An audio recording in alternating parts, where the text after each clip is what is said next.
Pierre Palmade surveillé de près à l'hôpital, tout est verrouillé.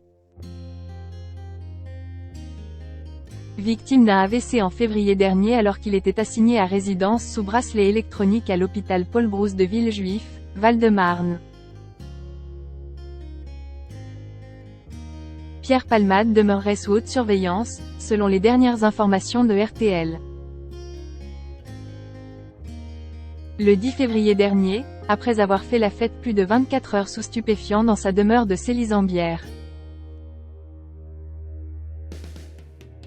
Pierre Palmade a pris le volant et a percuté violemment une autre voiture avec 3 passagers à l'intérieur, comprenant une femme enceinte dont l'enfant à naître n'a malheureusement pas survécu à la collision.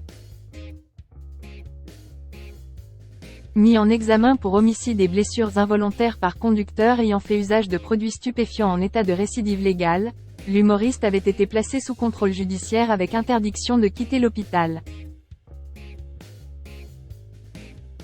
Mais l'ancien compagnon de Patrick Juvet a été victime d'un AVC le 25 février dernier, alors qu'il se trouvait au service addictologie de l'hôpital Paul-Brousse de Villejuif. Selon les dernières informations de RTL, divulguées ce lundi 17 avril, si l'acolyte de Michel Larocque est toujours « fragile », il resterait hospitalisé et surveillé de très près dans ce même établissement de santé. Selon les dires de nos confrères, le corps médical serait présent, en continu, auprès de Pierre Palmade, les visites de celui-ci seraient « surveillées », et les informations à son sujet bien préservées pour éviter une quelconque fuite. Tout est verrouillé, a ainsi indiqué RTL.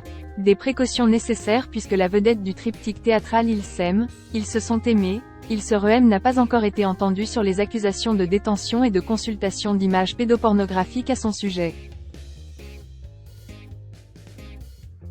Une audition qui ne serait pas encore à l'ordre du jour au vu de l'état de santé de l'ami de Muriel Robin. Pierre Palmade affaibli par son AVC, qui lui rend visite à l'hôpital ? Fin mars, France Dimanche révélait que Pierre Palmade était incapable de marcher et ne parvenait à se déplacer qu'en fauteuil roulant. Quand bien même son état de santé ne lui permettrait pas encore d'être entendu par les enquêteurs, le comédien de 55 ans ne serait pas totalement coupé du monde et recevrait quelques visites dans sa chambre d'hôpital.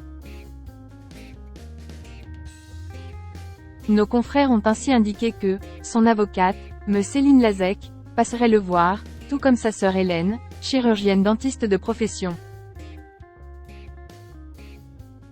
De son côté, Muriel Robin aurait pris ses distances avec son ami de longue date après une altercation qui serait survenue 2 jours après l'accident.